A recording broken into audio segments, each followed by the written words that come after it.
வார்த்தைக்காக நாங்கள் ஒரு நிமிடம் காத்திருப்போம். மகா பரிசுத்தமுள்ள பிதாவே, இந்த மகிமையான இந்த காலை வேளைக்காக தகப்பனே எங்களை மீண்டுமாக உம்முடைய கரத்திலே தாழ்த்துகிறோம். ஆம் கர்த்தாவே, உம்முடைய கிருபை நாளை மீண்டுமாக ஒரு நாளை தந்து இந்த நாளை காணவும், ஆண்டவரே இந்த நாளிலே உம்முடைய பரிசுத்தவான்களோடு ஒன்று கூடவும், இந்த நாளிலே உம்மை மகிமைப்படுத்தி உம்மை துதித்து உம்மை பாடி இந்த நேரத்திலே உம்முடைய ஜீவனுள்ள வார்த்தைக்காக பரத்திலிருந்து நீர் பேச போகிற உம்முடைய ஒவ்வொரு வார்த்தைக்காக வந்திருக்கிற எங்களை நீர் காண்கிற தேவன். நிச்சயமாக தாகமுள்ள ஒவ்வொரு மனிதனுக்காக நீர் பேசுகிற தேவன். உம்முடைய வித்துக்களை ஆண்டவரே வித்துக்களோடு நீர் இடைப்படுகிற தேவன். இந்த நாளிலும் நிச்சயமாக அந்த வண்ணமாக உம்முடைய ஜனத்தோடு நீர் பேச போகிற உம்முடைய கிருபைக்காக உமக்கு கோடான கோடி ஸ்தோத்திரம். பேசுகிற உதடுகளையும் கேட்கிற செவிகளை நீர் ஆசீர்வதித்து உம்முடைய நாமம் ஒன்றே மகிமைப்படவும், உம்முடைய வார்த்தை ஒன்றே எங்கள் மத்தியிலே பேசவும் நீர் எங்களுக்கு கொடுக்க போகிற அந்த ஸ்லாக்கியத்துக்காக உமக்கு ஸ்தோத்திரம். இந்த வேளை ஆசீர்வதியும், வந்த ஒவ்வொரு பிள்ளைகளையும் ஆசீர்வதியும், வராத ஒவ்வொருவரோடும் உம்முடைய இரக்கம் கூட இருக்கட்டும். ஆண்டவரே, வியாதியோடும் வைத்தியசாலையிலும் அப்படியாக ஒவ்வொரு தேவையிலோடு ஆண்டவரே காத்திருக்கிற இந்த பிள்ளைகளை நீர் காண்கிற தேவனாயிருக்கிறபடினால் நிச்சயமாக ஒரு இமை பொழுதிலே உம்மை நினைக்கும் போது, உம்மை தேடும்போது, உம்முடைய சமூகத்தை வாஞ்சிக்கும் போது கர்த்தாவே, இந்த ஜெபமானது ஆண்டவரே அது நூறந்தனியாக கிரியை செய்து அது சுகத்தை கொடுக்கிறபடினால் நீர் வார்த்தை அனுப்பி கிரியை செய்கிற தேவனாயிருக்கிறபடினால் அது யார் எவராயிருந்தாலும் ஆண்டவரே மனதுருகிற ஒவ்வொரு மனிதனுக்கும் நீர் மன்னிக்கிறது மாத்திரமல்ல, நீர் சுகமளிக்கிற தேவனுமாயிருக்கிறபடினால் இந்த வேளையிலே அந்த வண்ணமாக உம்முடைய கிருபையின் கரத்திலே ஒப்பு கொடுக்கிறோம். இந்த வேளை உம்முடைய சமூகத்திலே தாழ்த்துகிறோம். திறக்க போகிற வார்த்தை ஆசீர்வதியும், அந்த வார்த்தையிலே நீர் பேசும், அந்த வார்த்தையிலே நீர் மகிமைப்படும். யாவை உம்முடைய கரத்திலே தாழ்த்தி இயேசு கிறிஸ்து நாமத்தில் கேட்கிறோம். ஆமேன், ஆமேன். நாங்கள் நின்ற வண்ணமாகவே சர்த்தை சபையை குறித்து நாங்கள் பார்க்க போகிறோம். அதிலே நாங்கள் ஒரு சில வசனங்களை நாங்கள் வாசிக்க போகிறோம். 1 நாங்கள் 3 மட்டும் நாங்கள் வாசிக்க போகிறோம்.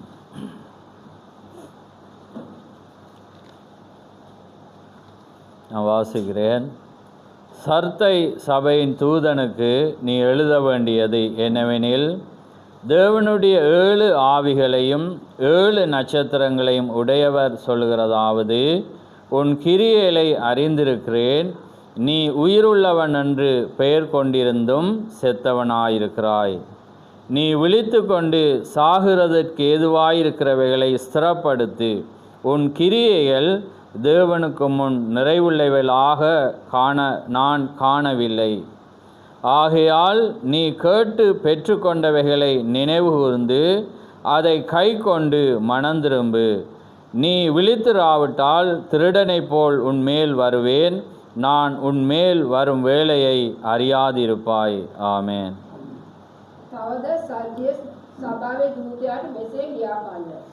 දෙවියන් වහන්සේගේ ආත්මයානන් සද්දනාද තාරකා සතට ඇත්තව තනන් වහන්සේ මේ කාරණා කියනසේක. එනම් නුඹේ ක්‍රියා දනිමි. නුඹ ජීවත්ව සිටින බවට නාමයක් ඇතුව සිටින නුඹ මැරිලාය. අවදිව සිට ඉතිරිව නැසී යාමට ලඟු උදේ ස්ථාප කරපන්න. මක්නිසාද මාගේ දෙවියන් වහන්සේ ඉදිරියේ නුඹේ කිසි ක්‍රියාවක් සම්පූර්ණ බව මට සම්බ වුණේ නැත. එබැවින් නුඹ බැලුවේ කෙසේද? ඇසුවේ කෙසේදයි සීකර ඒ දේ පවත්වා පසුතැවිලි වෙයන්න. මෙසේ නුඹ අවදිව නොසිටින්නේ නම් සොරකමෙන් එන්නෙමි. මා නුඹ කරා කොයි පෙය එනවා ඇද්ද කියා නුඹ නොදැනව සිටිනවා ඇත. ආමේන්. ஆமேன், ஆமேன். யாவரும் அமர்ந்திருங்கள்.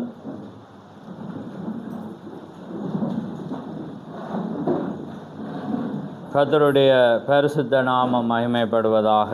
ஆமேன். இந்த அருமையான நாளிலே கர்த்தர் தாமே உங்கள் ஒவ்வொருவரையும் ஆசீர்வதிப்பாராக.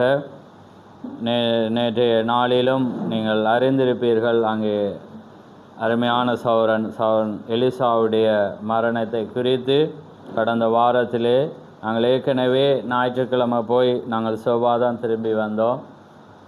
மீண்டுமாக அந்த காரியத்திலே அவருடைய மரண செய்தியை அங்கே கேட்டு நாங்கள் மீண்டுமாக போய் அந்த இடத்திலே அந்த ஆராதனையை நாங்கள் செய்து வர தேவன் உதவி செய்தார். அது ஒரு மகத்தான ஒரு இழப்பாய் அந்த அவர் கடந்து போகிற சபைக்கு இருந்தாலும், ஏனென்றால் அவர் தேவனுடைய அந்த காரியங்களுக்காக அந்த மனிதர்களுக்காக அவர் பேசக்கூடிய ஒரு மனிதனாக இருக்கிறார். நாங்கள் நல்லவர்களாக இருக்கிறதை விட ஒரு மனிதன் ஒரு செய்திக்காக, ஒரு சௌர சிநேகத்துக்காக, ஒரு சபைக்காக நிற்பது ஒரு மேலான காரியம், தேவனுடைய வார்த்தையை முன்னிட்டு. அதனாலே நான் மீதியான காரியங்களை நான் முடிவிலே நான் உங்களுக்கு கூறுகிறேன். அறிவித்தல்களும் உண்டு. நான் 5-10 நிமிடங்கள் அதை கூறி நான் கடந்து செல்கிறேன். நாங்கள் இப்பொழுது தேவனுடைய வார்த்தைக்காக நாங்கள் கடந்து செல்ல போகிறோம். இன்றைய நாளிலே நாங்கள் சர்த்தை சபையின் அங்கே சபையை குறித்து நாங்கள் பார்க்க போகிறோம். ஆமேன். இந்த காலத்திலே தேவன் எப்படியாக இந்த சபை காலத்தோடு எங்களோடு பேசுகிறார் என்பதை குறித்து, தேவன் வழி நடத்துகிற விதமாக அந்த சபையினுடைய சரித்திரங்களையோ அதில் ஏற்பட்ட அந்த விக்கிர ஆராதனை முறைகளை குறித்து நாங்கள் பார்க்காமல், இன்றைய நாளிலே எந்த வண்ணமான ஆவிக்குறை முறையிலே அங்கே பிசாசு எப்படி அந்த சபை காலத்தின் தன்மையை வைத்திருக்கிறானோ அதை குறித்து இந்த நாளிலே நாங்கள் பார்க்க போகிறோம். ஆமேன். இது எத்தனையாவது சபை? 5வது சபை. நாங்கள் பார்த்தோம் எபேசு, சிமிர்னா, பெர்கமு, தியத்ரா. இப்போ நாங்கள் சர்த்தைக்கு வந்திருக்கோம். சர்த்தையினுடைய தூதன் உங்களுக்கு அறிமுகமானவர். அவர் பிரசித்தி பெற்ற ஒரு மனிதன், மார்ட்டின் லூத்தர். ஆமேன். சர்த்தை என்றால் என்ன அர்த்தம்? தப்பித்து கொண்டவன். ஆமேன். அப்போ இந்த சபையானது அங்கே தப்பித்து கொண்டாலும் இந்த சபையை குறித்து புகழ்ச்சியிலே நீங்கள் பார்க்கும்போது தேவன் எப்படியாக இந்த சபையை அந்த சபையோடு பேசுகிறார் என்பதை நீங்கள் பார்க்கலாம். உன் கிரியைகளை அறிந்திருக்கிறேன் என்று சொல்லிட்டு புகழவே இல்லை. ஏன்னா இந்த சபையோடு அவர் பார்க்குற முறையை நீங்கள் பார்க்கலாம். அதனால் இந்த சபையானது 1520 1750 மட்டும் அங்கே கடந்து போன சபையாக அது இருக்கிறது. மார்ட்டின் லூதர் இந்த சபையினுடைய தூதன் தப்பித்து கொண்டான். நாங்கள் அடுத்தடுத்த வாரங்களில் பார்க்குற வேளையில் எப்படியாக இந்த அர்த்தம் வந்தது என்பதை நாங்கள் பார்க்கல. இப்போ பார்க்க இயலாது. ஏன்னா இது இப்போ எப்படி இந்த சபையானது வர்ணிக்கப்படுகிறது என்பதை நாங்கள் பார்க்குறோம். இந்த சபை காலம் சீர்திருத்தத்தின் காலம் என்று அழைக்கப்படுது. அப்போ 4 காலங்கள் இருக்கிறது. முதலாம் காலம் அங்கே சிங்கத்துக்கு ஒப்பிடப்படுகிறது. 2வது எதுக்கு ஒப்பிடப்படுது? காளைக்கு. 3வது என்னத்துக்கு? மனித முகத்துக்கு ஒப்பிடப்படுது. 4வது காலம் என்னத்துக்கு ஒப்பிடப்படுது? ஈகிள், அது கழுகுக்கு ஒப்பிடப்படுது. ஆமேன். அந்த கழுகை யாராலையும் ஜெயிக்க முடியாது. இது மனித முகம். அப்படியானால் இந்த சபை காலத்தை மனிதர்கள் ஆளுகை செய்தார்கள். அவர்கள் தப்பிக்கொண்டதாக நினைத்தாலும் அங்கே பரிசுத்த ஆவி அங்கே இல்லை. ஆமேன். அப்போ அதை தான் நாங்கள் இன்றைக்கு பார்க்க போகிறோம். இன்றைக்கி மனிதர்கள் உலகமெங்கும் ஆளுகை செய்கிறார்கள். சில பேர் சபைகளை ஆளுகை செய்கிறார்கள். ஆனால் அங்கே பரிசுத்த ஆவியினுடைய ஆளுகை தான் எங்களுக்கு அவசியமாக இருக்கிறது. ஆமேன். அதான் இது மனித முகம். அதான் சீர்திருத்தத்தின் காலம். மனிதர்கள் சபையை திருத்தினார்கள். அங்கே வார்த்தையை கொண்டு செய்ய சில கிரியைகளை முயற்சித்தார்கள். ஆனால் அது ஒரு சீர்திருத்தமாக இருந்ததொழிய அங்கே தேவனுடைய வழி நடத்தல் அங்கே இல்லை. ஆமேன். இன்றைக்கு அப்படி அநேக சபைகள் உங்களுக்கு தெரிந்திருக்கும். அநேகரை நீங்கள் இன்றைக்கு கேட்குற வேளையிலும் நீங்கள் அநேக சபைகளை இனங்காணலாம். சீர்திருத்தத்தின் காலத்தில் அவர் என்ன செய்தார்னா, வார்த்தை ஒரு மனிதனை, கிரியையினாலே ஒரு மனிதன் ரட்சிக்கப்பட முடியாது என்று அறிந்து இவருடைய கோட்டு விசுவாசத்தினாலே நீதிமான் பிழைப்பான். அங்கே வெஸ்லியுடைய காரியம் என்னதாக இருந்தது? பரிசுத்தம் இல்லாமல் தேவனை அணுக இயலாது. அங்கே பெந்தகோஸ்தே பரிசுத்தாவின் அபிஷேகம் அந்நிய பாசை என்று விழுந்து போனார்கள். ஆமேன். ஆனால் மீண்டும் ஒரு மனிதனுக்குள்ளே அவசியம் என்பதுதான் இந்த கடைசி காலத்தின் மெசேஜ். நீதிமானாக்குதல், பரிசுத்தமாக்குதல், பரிசுத்தாவின் அபிஷேகம் இருந்தால் தான் ஒரு மனிதன் ரட்சிக்கப்பட்டு அவன் ராஜ்யத்துக்கு கடந்து போகலாம் என்பதை நாங்கள் அறிந்திருக்கோம். இவங்க எல்லாமே ஒரு வார்த்தை, நீதிமான் அங்கே விசுவாசத்தினாலே நீதிமான் பிழைப்பான் என்று விசுவாசத்தினால் ஓடினாங்க.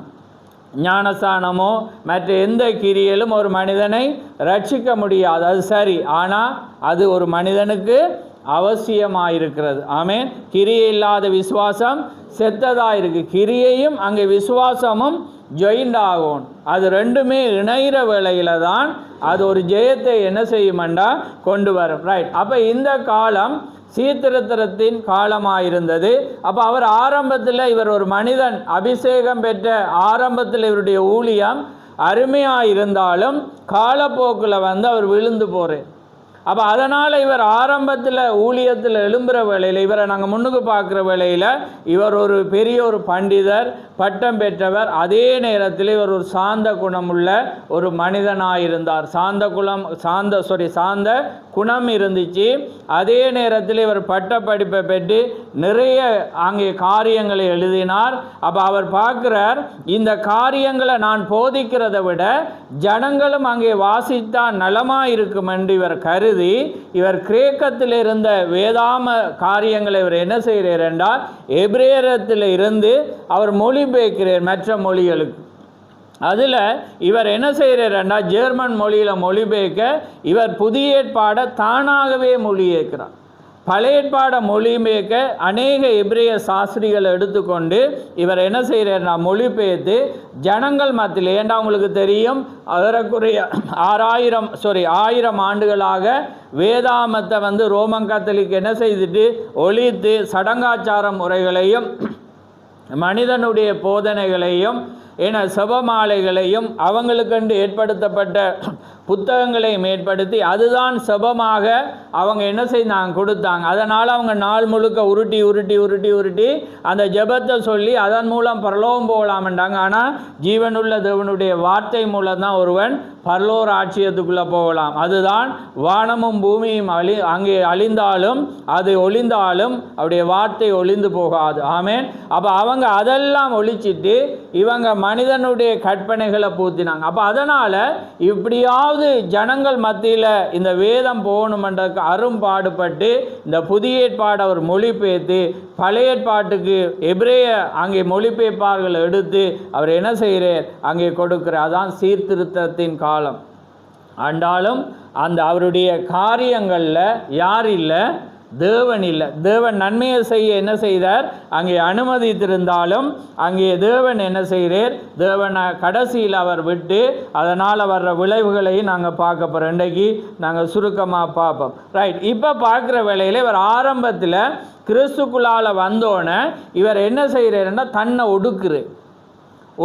ஒடுக்கி ஏன்னா மனிதர்களாக இருந்தால் எங்களுக்குள் ஐம்புலங்கள் கிரிய செய்யும். ஏன்னா உணர்ச்சிகள் இருக்கும், ஏன்னா பலவீனங்கள் இருக்கும், ஏன்னா எல்லாமே இருக்கிறபடினால இன்றைக்கி அந்த மற்ற மார்க்கங்கள் இருக்கும், ஓம் சாந்தி அப்படியெல்லாம் இருக்குது. அவங்க என்ன வெங்காயத்தை சாப்பிட மாட்டாங்க, ஏன்னா இறைச்சி வகையில் சாப்பிட மாட்டாங்க. ஏன்னாண்டா அவங்களோட உணர்ச்சியை கட்டுப்படுத்தி தேவனுடைய ராஜ்யத்துக்குள்ளே போகணும். அப்போ இந்த பாவ வாழ்க்கை அது தேவனிடத்தில் சேர்க்காதுன்ற எண்ணமும் இவருக்குள்ளே இருந்துச்சு. ஆனால் அது ஒரு தவறான காரியம். அதை பவுல் விவரிக்கிறான். அதே நேரம் இவங்க விவாகம் ஆகிட்டு இடையில் அந்த காரியத்தை விட்டு போனால் அதை விட ஒரு பாவம் இல்லை. அப்போ அதனால் இவர் என்ன செய்கிறேன்டா ஆரம்பத்தில் தன்னை கட்டுப்படுத்தி மெலிஞ்சி அப்படியாக இவர் பார்த்து கடைசியாக பார்க்குற வேளையில் அது எந்த காரியத்தை, ஏண்டா உணர்ச்சியானது அது மனிதனோடு இணைக்கப்பட்டு உண்டாயிருக்கிறது. அதனால தான் நாங்கள் நினைப்போம் இது எங்களுக்கு ஒரு காரியம் இல்லை, இப்படி ஒரு காரியத்தில் எங்களுக்கு என்ன எப்படி சொல்கிறது, இப்போ நாங்கள் ஒரு அழகை சில பேர் ரசிக்க மாட்டாங்க, அது உதாரணத்துக்கு சொல்கிறேன்னா அப்படி ஒவ்வொரு காரியம் இருக்குள்ள இது எங்களுக்கு இன்ட்ரெஸ்ட் இல்லை அப்படி என்றாலும் அது இல்லைண்டா அங்கே விஞ்ஞான ரீதியாக அங்கே வைத்திய ரீதியாக பார்க்கும்போது அவனுக்கு அது குறைபாடை தான் பார்ப்பாங்க, வருத்தமாக தான் பார்ப்பாங்க. ஏண்டா மனிதனை தேவன் எல்லா அம்சங்களோடும் எல்லா உணர்வுகளோடும் தேவன் படைத்தவன். அப்போ அதை கட்டுப்படுத்த அது தேவனால் மாத்திரம்தான் முடியும். தேவனுடைய ஆவியை பெற்றாதான் அவனால் முடியும். மனிதனாக இருக்கிற எதனாலும் அது முடியாது. அவனுக்கு அது தேவைக்கேற்ற வண்ணமாக அது இருக்க வேண்டும். அது முடிவல்ல. ஆனால் இவருடைய எண்ணம் பெண்டிகோஸ் மாதிரி அவங்க என்ன செய்கிறாங்க, ஒரு காலம் வந்தோடனே கணவனும் மனைவியும் பிரிஞ்சு என்ன செய்வாங்க, ஊழியத்துக்கு போவாங்க. அவர் வேறொரு இடத்துல, இவங்க வேறொரு இடத்துல ஊழியம் செய்வாங்க. ஆனால் அந்த உணர்வுகளை கட்டுப்படுத்தி தேவனுடைய ராஜ்யத்தில் இணைக்கப்படலாம் என்பதை இவர் என்ன செய்கிறார், காலப்போக்கில் கண்டுகொள்கிற வேளையில் அந்த குழுவுக்கு தலைவரான அதாவது வைகார் ஜெனரல் அவர் மூலம் அவர் என்ன சொல்கிறார்ண்டா அதை கண்டுகொள்கிறேர். ரட்சிப்பு என்பது ஆசாரங்களின் மூலமாய் கிடைக்கப் பெறுவதல்ல, அது மனிதனின் இருதயத்தில் ஏற்படும் மாற்றத்தின் அனுபவம் என்பதை அவர் அறிவுறுத்தினார். ஆமேன். அதாவது ஒரு மனிதனுடைய இருதயத்தில் இருந்து என்ன செய்யணும், ஒரு மாற்றம் வரணும். தன்னை கட்டுப்படுத்துவதினாலோ ஆகார முறையினாலோ உவாசம் இருப்பதினாலோ, அதுக்காக உவாசம் இருப்பது ஏன்னா சில அதை ஜெயிக்க எங்களுடைய உணர்வுகளை கட்டுப்படுத்த அது அவசியம். ஆனால் அது மாத்திரம் என்ன செய்யாது, இன்றி அது மாத்திரம் போதுமானது. இருதய மாற்றம் அடையும். ஆமென். சூழல்கள் மாற்றம் அடைகிற வேளையில தான் அது ஏற்பட வேண்டும் என்பதை இவர் என்ன செய்கிறார், அவர் கண்டுகொள்கிறார். அது இதனாலே புத்துணர்ச்சி பெற்ற லூத்தர் தேவனை அதிகமாய் தேடத் தொடங்கினார். அப்போ அதுக்கு பிற்பாடு தான் அவர் என்ன செய்கிறார், அதிகமாய் அவர் என்ன செய்கிறார், தேட துவங்குகிறார். தேடி அவர் என்ன செய்கிறார், தேவனை கண்டுகொள்கிறத பார்க்குறோம். ஆனாலும் அவருடைய நோக்கங்கள் சரியாக இருந்தாலும் அவருடைய ஆலோசனைகள் எப்படி இருந்துச்சாம், தவறாக இருந்துச்சு. உங்களோட நோக்கங்கள் சரியாக இருந்தாலும் ஆலோசனைகள், இப்போ உதாரணத்துக்கு உங்களோட நோக்கம் வைப்போமே பேரண்டாக இருந்து நாங்கள் பார்ப்போம். அப்போ எங்களோட நோக்கங்கள் எங்களோட பிள்ளைகள் நாங்கள் எல்லாமே தேவனுடைய ராஜ்யத்துக்கு போகணும். ஆனால் ஆலோசனை எப்படி இருக்குமெண்டா, ஏன்னா சில காரியத்தில் எப்படி தொழில் வாய்ப்போ அல்லது படிப்பு ரீதியானதோ அல்லது எப்படி சொல்கிறது எங்களோட கலாச்சார ரீதியானதோ வர்ற வேளையில் நாங்கள் எதை இழந்தாலும் தேவனுடைய ராஜ்யத்துக்கு போகணுமென்று எங்களோட நோக்கம் சரியாக இருக்கும். ஆனால் எங்களோட ஆலோசனை பிள்ளைகளுக்கு சொல்லி கொடுக்குற கணவன்மாருக்கு சொல்கிறது, மனைவிமாருக்கு சொல்கிறது அல்லது விசுவாசிகளோட பேச்சு முறை எப்படி இருக்குமெண்டா, ஏன்னா அது இந்த காலம் அவங்க அதில் செய்யணும். ஏன்னா இது கொஞ்ச நாள் தானே, சபைக்கு வராட்டியோ உதாரணத்துக்கு சொல்கிறேன்னா அவங்களோட பரிசுத்த ஆவியானவர் உங்களோட பேசட்டும், விளங்குதா? நான் ஆழத்துக்கு போகையில் அது ஏனண்டா நாங்கள் பார்க்கல, ரைட்? அப்போ விளங்குது அவங்களுக்கு. அப்போ அதனால் பார்க்குற வேளையில் இவர் அதே போல் தான் லூத்தரனுடைய நோக்கம் தேவனை அடையணும் என்று நல்ல பிரயாசப்படுறார். ஆனால் அவருடைய ஆலோசனைகள் எப்படி இருந்துச்சாம், தவறாக இருந்து. அப்போ குடிமக்களுக்கும் குடியானவர்களுக்கும் ஐஸ்வர்யவான்களுக்கும் சில காரியங்கள் சம்பந்தம் ஏற்பட்டு சில பிரச்சனைகள் வரக்குள்ள இவருடைய ஆலோசனையினால் அங்கே யுத்தம் உண்டாகி 1000 பேர் மரிச்சிட்டான். இவருடைய நோக்கம் சரியாக இருந்துச்சு, ஆனால் ஆலோசனை தவறாக இருந்தபடினால் என்ன ஏற்பட்டுச்சு, மரணம் ஏற்பட்டுச்சு. அதே போல தான் என்னுடைய வாழ்க்கையிலும் உங்களுடைய வாழ்க்கையிலும் எங்களோட நோக்கம். இப்போ எல்லாத்தையும் கேட்டாலும் நீங்கள் சொல்லுவீங்க, நான் எதை இழந்தாலும் அவர் தான் எனக்கு முக்கியம், அவர்கிட்ட தான் நான் போகணும் எல்லாம் சொல்லுவோம். ஆனால் எங்களோட பேச்சு என்ன செய்யுமெண்டா, எங்களை காட்டி கொடுத்துரும். என்ன செஞ்சிருமா, எங்களோட பேச்சு எங்களோட இயல்பு எங்களோட குணங்கள் எங்களை காட்டி கொடுத்து, நாங்கள் செய்கிற முறைகள் நாங்கள் யார் என்பதை என்ன செய்யும், காட்டி கொடுக்கும். வேதாமத்தில் நாங்கள் பார்க்குறோம், பல ஜாதியான ஜனங்கள் என்ன செய்கிறாங்க, அந்த இஸ்ரவேல் ஜனங்கள் பஸ்கா அடித்து புசிச்சு நல்ல பயபக்தியோடு வாராங்க. ஆனால் வேதம் ஒரு அடமொழியை போட்டு என்ன செய்யுது, பல ஜாதியான ஜனங்கள் புறப்பட்டு வந்தார்கள் என்றதையும் அவங்க அப்படி அந்த ஒரு குறுகிய இதில் எழுதி விட்டுச்சு. அப்போ வரக்குள்ள வனாந்திரத்தில் எல்லாம் அடிப்படி ஓய்வு நாளில் எல்லாம் பரிசுத்தம் ஆசாரிக்கிறாங்க. ஒரு குரூப் நின்று சண்டை பிடிக்குது, என்ன நடக்குதுன்றே தெரியாமல் செவ்வாக்குற மாதிரி. ஏன்னா சில சந்தர்ப்பங்களில் சில மனிதர்கள் ஆலயங்களில் சில இடங்களில் பொதுவான இடங்களில் சில வாழ்க்கை முறைகளில் வீடுகளில் நடக்கிற மாதிரி நடக்கிறாங்க. இங்கே ஒரு ஆராதனை நடக்குது, பயபக்தி நடக்குள்ள அடிப்படி நடக்குது.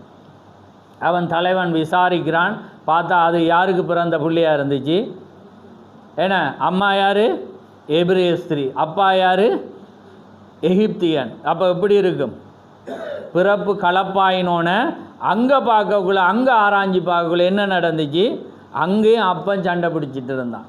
இங்கே பிறந்த புள்ள வித்து என்ன செய்யுது, உள்ள சண்டை பிடிக்க. அப்போ ஆவி ஒரு நாளும் என்ன செய்யாது, மறிக்காது. அப்போ பிறப்பு தான் பிரச்சனை, தகப்பன் தாய் தான் பிரச்சனை. ஏன்னா அது சரியாக இருந்தால் அது என்ன செய்ய, நாங்களும் வேகத்தோட வாரம் என்பதல்ல. இப்போ நான் என்ன சொல்கிறேன்னாண்டா, நீங்கள் வார்த்தையை அறிய உங்களோட கிரியையில் உங்கள் கட்டுப்படுத்து. வார்த்தை தான் என்ன செய்யும், நிறைவானது வர்ற வழியில் உங்களோட இயல்பு மாதிரி.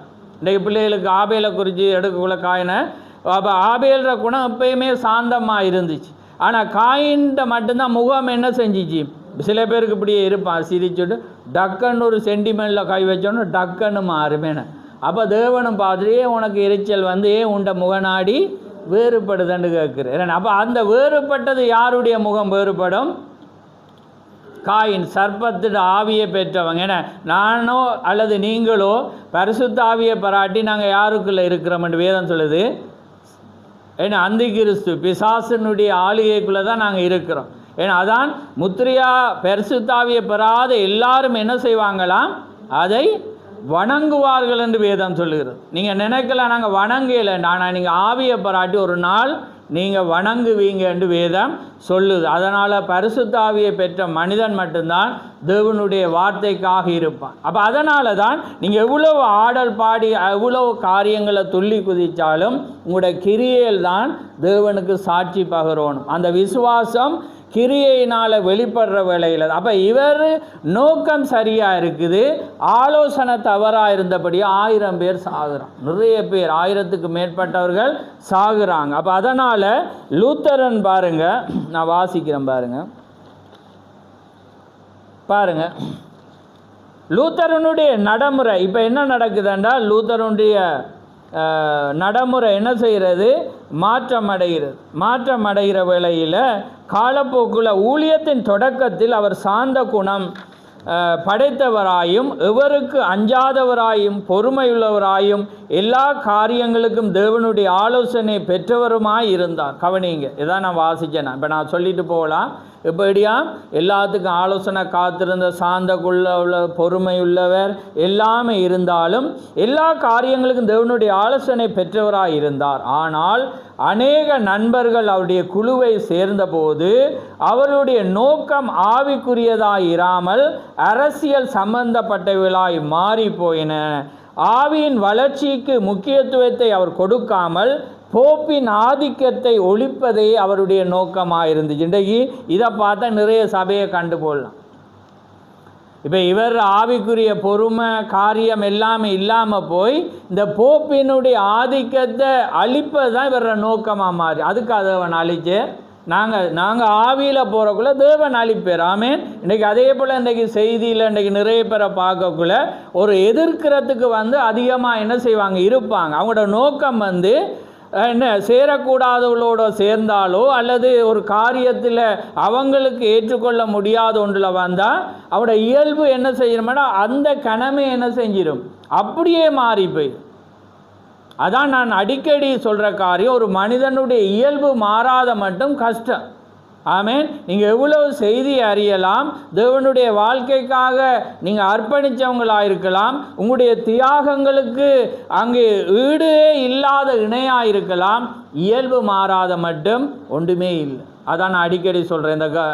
இந்த மனப்பாங்கு, ஏன்னா அந்த மனப்பாங்கு ஒரு மனிதனுக்கு அறிவு இருக்கலாம், ஏன்னா மனப்பாங்கு அவனுக்கு திறன் இருக்கலாம், ஆனால் மனப்பாங்கு இல்லாட்டி அவன் ஜீரோ, அவன் பூச்சி, அவனில் எந்த பிரயோசனமும் இல்லை. அதே போல் இன்றைக்கு நிறைய இருக்குது. நிறைய பேரை நாங்கள் என்ன செய்கிறோம், அடிக்கடி காண்றோம். அதுக்காக தான் இந்த சபையில் இந்த ஆக்களை கூறுறோம். நான் அடிக்கடி எப்பயுமே தாவீது தன் மகனுக்கு என்ன சொல்லி கொடுப்பான்டா, அவனை வச்சு அவன் ஆலோசனை சொல்லுவான். எனக்கு எதிரி யார், என்னோட கூட இருந்தவங்க யார், இந்த காரியத்துக்கு எப்பயுமே எங்களுக்கு சப்போர்ட்டாக இருக்கிறவங்க யாருண்டு அவன் எப்பயுமே வழி நடத்த. அப்போ என்னுடைய பிள்ளைகள் நீங்களாக இருக்கப்படி அதே நேரம் காரியங்களை என்ன செய்யணும், ஒவ்வொருவரும் அறியணும். அப்போ தான் எங்கே கணம் கிடைக்குது, எங்கே கனவீனம் கிடைக்குது, யார் எதிர்க்கிறாங்க. அப்போ நீங்கள் ஆட்டோமேட்டிக்காக வரக்குள்ளே என்ன நடக்கும், உங்களுக்கு கோவம். ஏன்னா கடந்த வாரம் நாங்கள் போகக்குள்ள எங்களோட வந்த பிரதருக்கு எட்வர்ட் பிரதருக்கு டக்குன்னு கோவணும். ஏன்னா ஒரு ஊழியக்காரனை அவதி மதிக்கிற மாதிரி ஊழியக்காரனுக்கு முன்னால் பேசக்குள்ளே அவருக்கு டக்குன்னு வந்துச்சு. அப்போ நாங்கள் சொன்னோம், இதுதான் அனுபவங்கள். ஆமேன். இதுக்காக தான் நீங்கள் 10 என்ன 100 பேர் வந்தாலும் நான் கூட்டி போவேன். ஏனண்டா இதெல்லாம் நீங்கள் பார்க்கும். ஒருவனுக்கு சொல்லி காரியங்கள் வரக்கூட அனுபவ ரீதியாக வரும். அப்போ தான் இந்த ஊழியத்தில் யார் வந்தாங்க, யார் கூட இருக்கிறாங்க, யார் தேவனுக்குள்ளால் நடக்கிறாங்க, வெளிப்பிரகாரமான காரியத்தை பார்த்து நீங்கள் என்ன செய்ய மயங்காத வண்ணம் கிரியையில் நீங்கள் பார்க்கணும். விசுவாசம் வந்து கிரியையில். அப்போ அதே போல் இவர் என்ன இருந்துச்சுண்டா, ஆரம்பத்திலிருந்து பிள்ளையானவங்க வந்தோடனே இவர நோக்கம் எல்லாம் வந்து தேவனை விட்டுட்டு இந்த போப்பை வந்து அழிக்கணும், இந்த போப்புடைய ராஜ்யத்தை, இந்த ரோமன் கத்தோலிக்க அழிக்கணும். அதே போல் இந்த செய்தியாளர்கள் சில இடத்துல பிரசங்கிக்கப்பட்டால் என்ன செஞ்சிருவாங்க, வந்தவனுக்கு என்ன செய்வாங்க, அதை பேசுவாங்க. தேவன் யார் என்பதை என்ன செய்ய மாட்டாங்க, காண்பிக்க மாட்டாங்க. எந்த இடத்துல எதை பேசணும் என்பது தெரியாது. இவங்களோட டார்கெட் யாராக இருப்பாங்க, ஒரு மனிதனாக இருப்பாங்க. இப்போ என்னுடைய டார்கெட் இங்கே இருக்கிற யாராவது ஒருவர் நான் சாப்டர் க்ளோஸ். ஏன்னா தேவன் வந்து என்ன செய்கிறார், கடந்து இப்போ நான் பேசுகிறது சரியாக இருக்கும், ஆனால் அங்கே மனிதனுக்கு பேசாமல் ஜீவனுள்ள தேவனுடைய காரியத்தை பேசக்குள்ள அது எல்லாருக்குள்ளேயும் போகும். ஆமே, அது ஒரு ஆசீர்வாதம் வரும். ஒரு மனிதனை டார்கெட் பண்ண தேவனுங்களுக்கு அழைக்கையில் இவரோட ஊழியம் அந்த டார்கெட்டாக இருந்துச்சு. இப்போ புரியுது, அந்த சபக்காலம் பார்க்கக்குள்ள எங்களோட ஆவிகளை நாங்கள் அறியோம். ஆமே, அந்த காலத்தை பார்த்து போகக்கூடாது. எங்களோட நோக்கம் வந்து ரோமன் கத்தோலிக்க அழிக்கவோ, போப்பை அழிக்கவோ, பெந்தகோஸ்தை அழிக்கவோ, இந்த பெந்தகோஸ்தோட பிள்ளைகளை அழிக்கவோ இல்லை. எங்களுக்கு வந்து தேவனோட வார்த்தையை அறிஞ்சு தேவனோட வார்த்தைக்கு வைராக்கியமாக இருக்கணும். இவெல்லாம் அழிஞ்சு போவாங்க. எந்த கோட்டையும் வந்து நாங்கள் ஜெயிப்போம். ஆமே, அது எல்லாமே அவங்களுக்கு தெரியும். எந்த சத்ருவின் கோட்டையை நாங்கள் சிம்பிளாக போவோம். ஆமே, எந்த கோட்டையும் வந்து அங்கே செருபாபேலுக்கு முன்னால் சமபூமி ஆகிற மாதிரி எல்லாமே சரண்டர் அடையும். ஆமே, அதுதான் தேவன் ஆயிருக்கிறார். ஆமே, அப்போ அதுதான் அதுக்கு நாங்கள். ஆனால் இவர் என்ன செய்கிறார், மாமிசமான யுத்தம். ரைட். இப்போ பாருங்கள், அப்போ அரசியல் சம்பந்தப்பட்டவர்களாய் மாறி போயின. ஆவியின் வளர்ச்சிக்கு முக்கியத்துவத்தை அவர் கொடுக்காமல் போப்பின் ஆதிக்கத்தை ஒழிப்பதையே தாங்கள் ஒரே நோக்கமாய் கொண்டு மக்கள் சபைக்கு காணிக்கையை செலுத்துவதை அவர் எதிர்த்தனர். சபையின் வளர்ச்சிக்கு இன்றியமையாத ஜெபத்தையும் பிரசங்கத்தையும் லூத்தர் தள்ளி போட்டு அரசியலில் ஈடுபட ஆரம்பித்தார். இன்றைய சபையில் அப்படி தான். தங்களோட அழைக்கப்பட்ட மேய்ப்பனண்டா தங்களோட சொந்த சபையை பார்க்காம ஊரெல்லாம் போய் மேய்ஞ்சி பிரிஞ்சேன எல்லா காரியத்தையும் செய்கிற மாதிரி லூத்தர் என்ன செய்கிறார், இந்த போப்புடைய ஆதிக்கத்தை வந்து அழிக்கிறதுக்கு தான் என்ன செஞ்சு அவர் திரிஞ்சேருடைய ஜெபத்துக்கும் சபையினுடைய வளர்ச்சிக்கும் ஜனங்கள் காணிக்கையிலே கொண்டு தேவண்ட ராஜ்யத்தை கட்டியமைக்கிறது கொடுக்கறதெல்லாம் வேணாம் அதெல்லாம் ஒன்றும் செய்யாது என்று சொல்லி என்ன செய்கிறேன், ஜனங்களை தவறா வழி நடத்து. ஆமேன். ஜனங்கள் என்ன செய்கிறாங்க, ஊழியம் வளர்றதுக்காக தேவண்ட சமூகம் முன்னோக்கி போக அள்ளி காணிக்கையில் கொடுக்குற வேளையில் அதெல்லாம் வேணாம், அதெல்லாம் ஒன்றுமில்லை. இந்த மனிதர்களை எதிர்ப்பது தான் காரியம் என்று என்ன செய்கிற, சபையுடைய உவாசம் தேவையில்லை, ஜெபங்கள் தேவையில்லை, எங்களுக்கு பிரசங்கம் தேவையில்லை, அதெல்லாம் தேவையில்லை. இன்றைக்கு மனவாட்டி நாங்கள் ஆயத்தப்படணும், தேவனே போதகராக இருந்து ஆயத்தப்படுத்திட்டாரண்டு இன்றைக்கி என்ன செய்வாங்க, அப்படி நடந்து இவர் என்ன செய்கிறேன்டா ஜனங்களை என்ன செய்கிற பாருங்க. புரியுதா உங்களுக்கு நான் பிரசங்கிற புரியுதா? அப்போ எப்படியான காரியத்தில் கொண்டு போய் முடிச்சு சபையின் வளர்ச்சிக்கு இன்றியமையாத ஜெபத்தையும் பிரசங்கத்தையும் லூத்தர் தள்ளி போட்டு அரசியலில் ஈடுபட ஆரம்பித்தார். குடியானவர்களுக்கும் செல்வந்தர்களுக்கும் இடையே ஏற்பட்ட சச்சரவை நீக்க அவர் முற்பட்டார். இப்போ அதில் வார நடுவர் மத்திய இவ்விவகாரத்தில் அவருடைய ஆலோசனை தவறாக இருந்தபடினால் குழப்பம் ஏற்பட்டு ஆயிரக்கணக்கானவர்கள் கொல்லப்பட்டனர். ஆமேன். அப்போ பாருங்க அப்போ என்ன நடக்குது விளங்கிட்டு அவங்களுக்கு. அப்போ தேவன் போனால் ஆலோசனை இல்லை. யார் ஆலோசனை? கர்த்தர். அவர் தான் ஆலோசனை கர்த்தர். ஆலோசனை இல்லாத இடத்திலே ஜனங்கள் சீர்கட்டு போவாங்க, அழிஞ்சு நாசமாக போயிடுவாங்க. அதனால் இது மனித ஞானம். இப்போ புரியுது அவங்களுக்கு வெளிப்பாடு. அதான் நான் சொன்னேன், செய்தியை அறிஞ்சால் வெளிப்பாடு வந்து சிலதை மறக்கவே மாட்டீங்க. அப்போ மனித முகம் இப்படி வந்ததுன்றதை பார்க்கல. இன்றைக்கு மனிதர்கள் எத்தனையோ பேர் சபையை ஆளுகை செய்கிறாங்க. உங்களுக்கு தெரியும், பெத்லேயம் என்று தெரியும். ஏன்னா அப்போ பாருங்கள், அதே மாதிரி இப்போ மனித முகம் ஏன் வர்றதுன்றதை இப்போ போவார். அப்போ இப்போ உங்களுக்கு ஒரு கேள்வி வரும், எனக்குள்ளேயும் ஒரு கேள்வி வரும். என்ன அப்படியானால் இவ்வளோ பெரிய மகத்தான ஒரு சபையில் எப்படி லூத்தரனை தூதனா தேவன் நியமிக்கலாம்னு வருதா இல்லையா? அப்போ வரும். ஏனண்டா தேவனுக்குள்ளே வரும். அப்போ இப்போ நாங்கள் அதை வாசிச்சே பார்ப்போம். ரைட். அப்போ பாருங்கள், திகர் சொல்கிறேன். இப்போ வரும். ஏன்னா அவனோட காரிய நோக்கம் என்ன இருந்துச்சு, சரியாக இருந்துச்சு. தேவன் வந்து அந்த காலத்தில் யார் அந்த 100ல் 98 யார் இருக்கானோ, கடைசி நல்லா யார் இருக்கானோ அவரை என்ன செய்வார், அவர் எப்பயுமே வழி நடத்துவார். அப்போ அதே மாதிரி அவர் கொண்டு போகிற. இப்போ பாருங்கள், இப்போ பாருங்க, ரைட், பாருங்க, அவர்களே கரையினா மனிதர், கவனிங்க, மனிதர் ஒருவேளை அவர்களுடைய பலவீனங்களை கண்டு அவர்களை தூதர்கள் ஆவதற்கு தகுதியற்றவர்கள் என்று எண்ணம் கொள்ளலாம். ஆனாலும் அவர்கள் தங்கள் காலத்தின் தூதர்களாகவே இருந்தனர். இப்போ ஆக்கள் இவங்களோட பலவீனத்தை பார்த்து என்ன, இவங்க தூதரண்டா என்ன அர்த்தம்? செய்தியாளன், செய்தியை கொண்டு வர்றவன். நான் கொண்டு போனாலும் நான் ஒரு தூதன், நீங்கள் கொண்டு வந்தாலும் நீங்களும் யாராக இருக்கிறீங்க? தூதனாக இருக்கு. ஆனால் 7க்குள்ளே நாங்கள் வரையலாம். ஆமேன். 7 தேவன் 7 தூதர்களை அவர் நியமிச்சிருக்கிறார். அந்த தூதனுக்குள்ளே நானும் நீங்களும் என்ன செய்யலாது? வரையலாம். தூதன் என்றால் செய்தியாளன், இன்னொரு அர்த்தத்தையும் அது கொண்டு வரும். செய்தியை கொண்டு வருகிறவன் என்று இன்னொரு அர்த்தத்தையும் கொண்டு வரும். தேவனிடத்திலிருந்து வார்த்தையை பற்றி பிரசங்கிக்கிறவன் என்ற ஒரு அர்த்தத்தையும் அது என்ன செய்யும்? கொண்டு வரும். புரியுதா உங்களுக்கு? ரைட். அப்போ பாருங்கள், தேவன் அவர்களை தமக்கு சொந்தமானவளை கருதினார். மனிதர் ஒருவேளை அவருடைய பலவீனங்களை கண்டு அவர்களை தூதர் ஆவதற்கு தகுதியற்றவர் என்று எண்ணம் கொள்ளலாம். ஆனாலும் அவர்கள் தங்கள் காலத்தின் தூதர்களாகவே இருந்தனர். பலவீனமுள்ள மனிதனை தேவன் அவருடைய பலவீனங்களை கண்டு அவர்கள் தூதர் ஆவதற்கு தகுதியற்றவர்களாக என்ற எண்ணம் கொள்ளலாம். ஆனாலும் அவர்கள் தங்கள் காலத்தின் தூதர்களாகவே இருக்கின்றனர். பலவீனமுள்ள மனிதனை தேவன் அவருடைய மகிமைக்கு என்று உபயோகித்தார். ஆமேன். ஏன்னா அவருக்கு தேவை பலவீனமுள்ள மனிதர்கள். இப்போ எபிரேயர் 11 வாசிச்சிங்கன்னா இப்படி எழுதி இருக்கேன், எல்லாமே பலவீனமுள்ளவர்கள், பலவீனத்திலும் அவருடைய பலன் பூரணமாய் விளங்கின கொரிந்தியருக்கு சொல்கிறது போல அதே போல் ஒரு வேர்டு அந்த எபிரேயர் 11 சொல்லப்படுது. அப்போ பாருங்கள், பலமுள்ள மனிதர்களை தேவன் அவருடைய மகிமைக்கு என்று உபயோகித்தார். ஆபிரகாம் பொய் சொன்னான், மோசே முரட்டாட்டம் பிடித்தான், ஜோனா கீழ்ப்படியாமல் போனான், சிம்சோன் பாவம் செய்தான், தாவீது கொலை செய்தான். ஆனாலும் கர்த்தர் இவர் எல்லாவற்றையும் தம்முடைய மகிமைக்கு என்று உபயோகித்தார். அல்லாமலும் வார்த்தையை பூரணமாய் கீழ்ப்படிந்து மாமிச பலவீனம் எதுவும் காணப்படாத யோசுவாவையும் யோசேப்பையும் கர்த்தர் உபயோகித்தார். ஆனாலும் பூரணரை காட்டிலும் மாமிசம் பலமுள்ள அநேகரை கர்த்தர் உபயோகித்தார். விளங்கிட்டா உங்களுக்கு? பலவீனர்களையும் தேவன் உபயோகித்தார். பலமுள்ள இவங்கிட்ட குறை காணலா, யோசேப்பிட்டையும் யோசுவாட்டையும் காணலாது. ஆனால் அவங்களையும் தேவன் என்ன செய்தார்? உபயோகித்தார். ஏன் அவருடைய நோக்கம் சரியாக இருந்துச்சு. ஆமேன். அதே நேரத்தில் அவங்க காலப்போக்கில் சரியாயினாங்க. ஆமேன். அதுதான் தேவனுடைய காரியமாயிருந்தது. ஏனென்றா தேவன் அந்த காலத்தில், ஏன்னா அவங்களோட காலம் சீர்திருத்தத்தின் காலம். பழைய ஏற்பாட்டின் காலத்தில் பரிசுத்தவான்களுக்குள்ள அவங்க பலவீனவங்க, ஏன்னா அவங்களுக்கு பரிசுத்த ஆவியை கொடுக்கல. இன்றைக்கு தேவன் ஏன் பரிபூர்ணத்தை என்னிடத்துல உங்களிடத்தில் எதிர்பார்க்கிறீரண்டா அவங்களோட சாட்டை நாங்கள் இப்போ சொல்லலாம். ஏனென்றா இன்றைக்கு பரிசுத்த ஆவியானவர் உதவி செய்கிறார்.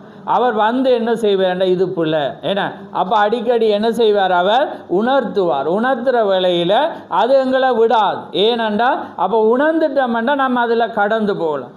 அதான் உணர்வுள்ளவன் உண்டோ என்று அங்கே தாவீது என்ன செய்கிறான்? குறிக்கிறார். தேவன் பார்க்கிறார் பூமியில் உள்ளவன் உண்டோ என்று கர்த்தர் என்ன செய்கிறாராம்? அங்கே பார்க்க. அப்போ அந்த உணர்வு, நாங்கள் எந்த தவறு செய்தாலும் எங்களுடைய இருதயம் எங்களை குற்றவாளியாக தீர்க்கணும். அப்போ அது ஆண்டவரே தவறு, நான் என்ன செய்ய திரும்பவும் நாங்கள் செய்யலாம். ஆனால் அதை தவறுண்டு உணர். ஏன்னா பலவீனம் எங்களுக்குள்ளே இருக்கும். சில பேரை பலமுள்ளவளாக வச்சிருப்பேன், சில பேரை பலவீனம் உள்ளவளாக வைக்க. அதே போல தான் ஒவ்வொரு தீர்க்கதரிசியும் இருந்தாங்க. மாட்டினும் பார்த்த ஆரம்பத்தில் அவனுக்குள்ளேயும் சில பலவீனம் இருந்துச்சு. ஆனால் அந்த பலவீனத்தை அவன் ஒடுக்கி எடுக்கலாம்னு பார்த்தா அதால் இயலாமல் போனதை நாங்கள் பார்க்குறோம். ரைட். பரிசுத்த ஆவியை அவளுக்கு வைத்து அதன் மூலம் அவளை கர்த்தர் உபயோகித்தார். தேவனுடைய ராஜாதிபத்தியம் சித்தம் அவர்களுக்குள் நிறைவேறியது. சரித்திரம் இதை மாறுதலாலும் அது உண்மையாக இருக்கிறது. நித்திய தேவன் அந்த பொன் குத்து விளக்கின் மத்தியிலே அவர் உலாவி என்ன செய்கிறார்? அவங்களுடைய, ஏண்டா அவங்க எல்லாருக்காக தான் மறிச்சு. அதான் அவர் என்ன, அதான் அந்த தாவீது 42 44 எவனுடைய பாவத்தை கர்த்தர் எண்ணாதிருக்கிறார், எவனுடைய பாவம் மன்னிக்கப்பட்டதோ, எவனுடைய மீறுதல் எண்ணப்படாமல் இருக்கிறதோ, எவனுடைய பாவத்தை கர்த்தர் எண்ணாதுக்கு அவன் எல்லாம் யாரா? பாக்கியவான். ஆமேன். அதே போல் என்னை உங்களை நினைச்சிட்டேன்னா நானும் நீங்களும் பாக்கியம். ஆனால் அனுதினம் எங்களுக்குள்ள பலவீனம் இருக்கும். நாங்கள் எங்களுக்கு ஆனால் எங்களோட நோக்கமும் தேவண்ட வார்த்தையை நாங்கள் அறிகிறதுலேயே நாங்கள் இருப்போம்டா, இரவும் பலம் அதை நேசித்து அதுக்கு வைராக்கியமாக இருப்போம்டா, எங்களுடைய பலவீனங்கள் எதுவுமே அவருக்குள்ளே வரவே வராது. ஏண்டா எங்களுக்காக தான் அவர் ரத்தம் சிந்தினா. புரியுது அவங்களுக்கு? அதனால தான் மகத்தான பாவியல் உள்ளே பிரவேசிக்கிறதற்கு அது ஒரு காரணம். அதனால தான் நான் எப்பயுமே உங்களுக்கு சொல்கிறேன், நீங்கள் அவரை பிடிங்க. ஆமென். அவரை பிடிச்சி அவரை வார்த்தையை பிடிச்சி அதுக்காக நில்லுங்க, அதுக்காக வைராக்கியமாயிருங்க. மிச்சதெல்லாம் நீங்கள் பாவத்தை விட்டு ஓட வெளிக்கிடாதீங்க. அது ஒரு நாள் ஓடாது. லூத்தர்ற வாழ்க்கையும் எங்களுக்கு அனுபவம். ஏனென்றால் தேவன் ஒரு மனிதனை பிறகுள்ள எல்லா நரம்புகளும் வேலை செய்யத்தக்கதாக எல்லா உணர்வுகளோடும் தேவன் படைச்சபடினால அந்த பலவீனங்கள் ஒரு மனிதனுக்குள்ளே அது இருக்கும். ஆமேன். அப்போ பாருங்கள், ரைட். இப்போ நாங்கள் என்னத்தை சொல்லிட்டு இடையில் நான் ஜம்ப் பண்ணினான்,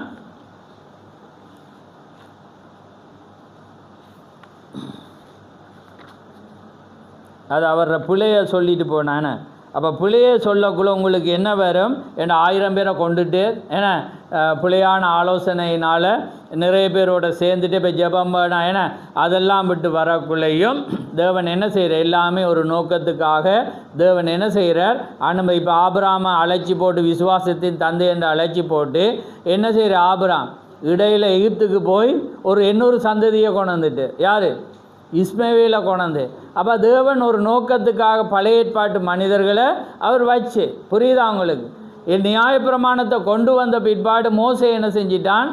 புறஜாதியான அந்த சிறிய என்ன செஞ்சிட்டான்? விவாகம் பண்ணிட்டான். இவங்க எல்லாம் முறுமுறுத்தாங்க. தேவன் அதை கேட்டாரா? இவன் சொல்கிறது நியாயத்தை ஏற்றுக்கொண்டாரா? இவன் இதில் விழோணுமெண்டா அவர் எழுதி வச்சுட்டு. புரியுதா அவங்களுக்கு? நான் சொல்கிற நான் பேசுகிற நடைமுறை புரியுது அவங்களுக்கு? தேவன் அதனால தான் ஒரு மனிதன் விழும்போதும் எழும்போதும் காரியம் அவனுக்காக நாங்கள் ஜெபிக்க மட்டும் செய்யணும், அதை வைக்கல. ஏன்னா தேவன் அதை ஏன்னா விழ வைக்கணுமெண்டா விழ வச்சு அதுலேருந்து எழுந்திருப்பான்னு எழுதிட்டேரண்ட நாங்கள் என்ன செய்யலாது? அவங்களோட நன்மையில் மாத்திரம் நாங்கள் பார்த்து கொண்டு ஆண்டவரே ஒரு காலத்தில் எப்படி இருந்தாங்க அவங்க மீண்டும் வரணுமென்று நாங்கள் ஜெபிக்கணும் இல்லையே நாங்கள் வைக்க. ஏண்டா ஒரு ஒருவன் விழுந்தால் தான் ஒருவன் எழும்பலாம். ஏண்டா இந்த காலத்தில் ஒருவன் தேவண்ட காரியத்தை வல்லமையாக செய்வானண்டா அவனை வச்சுட்டு இருக்கல. அவர் என்ன செய்யணும்? அவனை தட்டி இவனை எழுப்பணும். இவனுக்கு பிறகு ஒருவன் வருவானண்டா அவனை என்ன செய்யணும்? ஒன்றை விழுத்து. அதுக்காக அவர் அதை மறக்கான். ஏண்டா தேவன் எப்பொழுதும் அன்பின் ஊழியங்களை என்னையா மறப்பதில்லை. நான் பார்த்தேன், டாக்டருக்குன்னு சொல்லுங்கள், அப்போ தான் எனக்கு இன்ட்ரெஸ்டாக இருக்குது. நீங்கள் அதுக்குள்ளே இருக்கிறீங்கன்றதை தெரியும். ஏன்னா அன்பின் ஊழியத்தை தேவன் ஒரு நாளும் மறக்கான். நீங்கள் அவருக்காக கஷ்டப்பட்டு ஒடுக்கி உங்களோட பிரயாசத்தை கொடுத்த ஒரு நாள் அவர் மறக்கிறதுக்கு தேவன் மனிதன் அல்ல. ஆமே. அவர் தேவனாயிருக்கப்படினால் எங்கேயாவது ஒரு வழியில் குறுக்கு வழியிலையாவது அவர் என்ன செஞ்சிருவே? உங்களை கொண்டு வந்துடுவார். ஏன்னா அதுதான் அவர் தேவனாயிருக்கிறார். அதுதான் உங்களுக்குள்ள பவராக இருக்கிறது. அதனால தான் உங்களோட பாவத்தை எண்ணெயில் உங்களோட பாவத்தை மன்னிக்கிறேன். அவர் எண்ணவே இல்லை. ஏன்னா அப்படி தான் சொல்லுது அந்த சங்கீதம். எனக்கு பிடிக்கும். அதுதான் தேவன், அதுதான் தீர்க்கதரிசின்னு சொல்கிறார். அதான் நாங்கள் கடந்த நியூ இயர்லேயும் பார்த்து அவர் சொல்கிறார், நான் சபையாரே உங்களுக்கு அதிகமான தவறுகளை செஞ்ச என்ன நீங்கள் மன்னிங்க, நான் ஒரு பாவியன். ஆனால் அவர் சிறு வயதிலிருந்து அந்த தூதன் என்ன சொல்கிறான்? நீ புகைக்காதே, குடிக்காதே, பெண்ணுக்கு பின்னால் தெரியாதுன்னு அப்படி வாழ்ந்த ஒரு மனிதன் தன்னை தாழ்த்துற பார்க்கல நானும் நீங்களும் ஏமாத்திரமான மனிதர்களாக இருக்கிறோம். ஆமே. இக்குறைகளின் மத்தியிலும் தேவன் லூத்தரனை வல்லமையாய் உபயோகித்தார். ஆமேன். அவர்கிட்ட வல்லமை இருந்துச்சு, உபயோகித்தார். காலப்போக்கில் தான் அவர் என்ன செஞ்ச? தவறினார். என்னப்பையும் ஒரு சபக்காலம் தவறினாதான் இன்னொரு சபக்காலம் வர முடியும். அப்போ உபயோகித்தார். அவருடைய நோக்கங்கள் தவறாயிருக்கவில்லை, அவருடைய ஆலோசனைகள் தவறாயிருந்தன. என்னையா?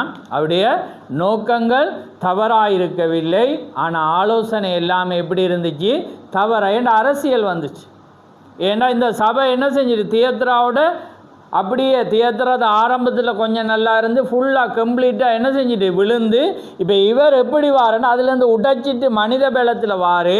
ஆனால் அவர் என்ன செஞ்ச வந்தாலும் அவர்கிட்ட என்ன இருந்துச்சு?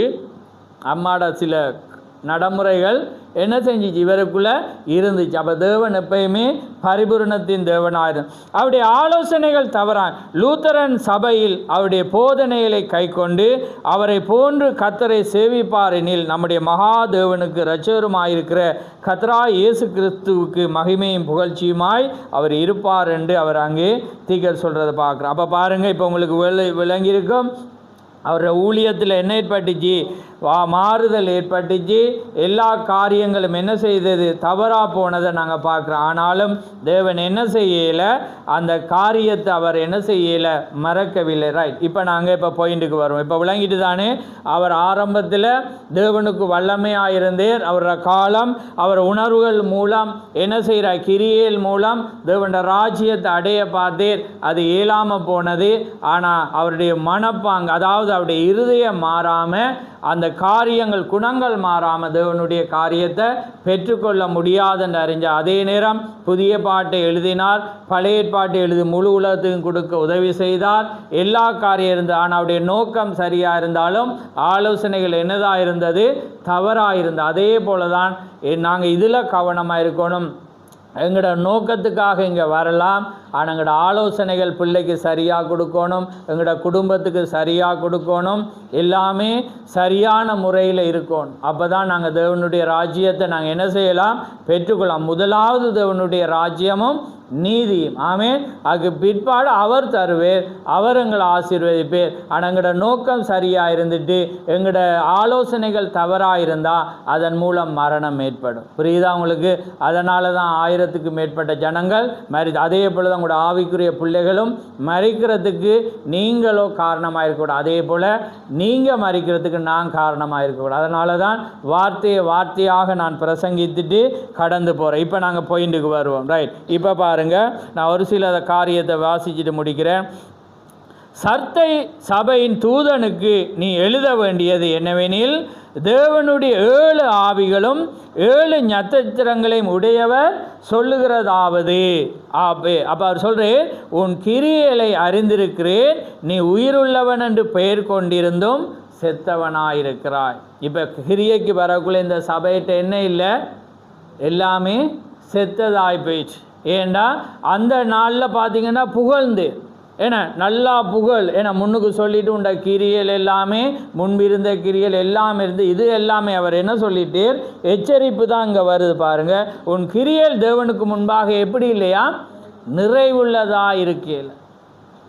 தேவனுக்கு முன்னால் எங்களோட கிரியல் எப்படி இருக்கணும், நிறைவுள்ளதாக இருக்கணும், அன்பினால் செய்கிறதா இருக்கணும், ஒருவரை நேசித்து செய்கிறதா இருக்கணும், கடமைக்கு செய்யக்கூடாது. இப்போ இவங்க என்ன செய்கிறாங்க, கடமைக்கு காரியம் பரிசு என்ன செஞ்சாங்க, அவர் சொல்கிறார், உங்களை கொலை செய்கிறவர்கள் தேவனுக்கு தொண்டு செய்கிற காலம் என்று கூறுற ஒரு காலம் வருமன். அப்போ என்ன நடந்தாங்க, சீசர்களை கொலை செய்கிறவங்க என்ன நினைச்சாங்க, தேவனுக்கு தொண்டு செய்கிறோம். இப்போ போப்பை ரோமாபுரியை அழிக்கிறவங்க என்ன நினைக்கிறாங்கண்டா, நாங்கள் தான் சரியாக செய்தியில் இருக்கிறோம்னு நினைக்கிற மாதிரி அவங்க என்ன நினைச்சாங்க, போப்போட ஆதிக்கம், இவன் தான் பிழைக்கான காரணம், இந்த சபை தான் பிழையானதை கொண்டதுண்டு அவங்கள அழிக்கப்பட்டாங்களாம். தேவன் என்ன சொன்னது என்பதை அவர் அறியல். அதிலிருந்து வார்த்தையை பேசி ஜனங்கள் எடுக்கிறதுக்கு பதிலாக மனிதர்கள் அவங்க என்ன செஞ்சாங்க, ஏம் பண்ணாங்க.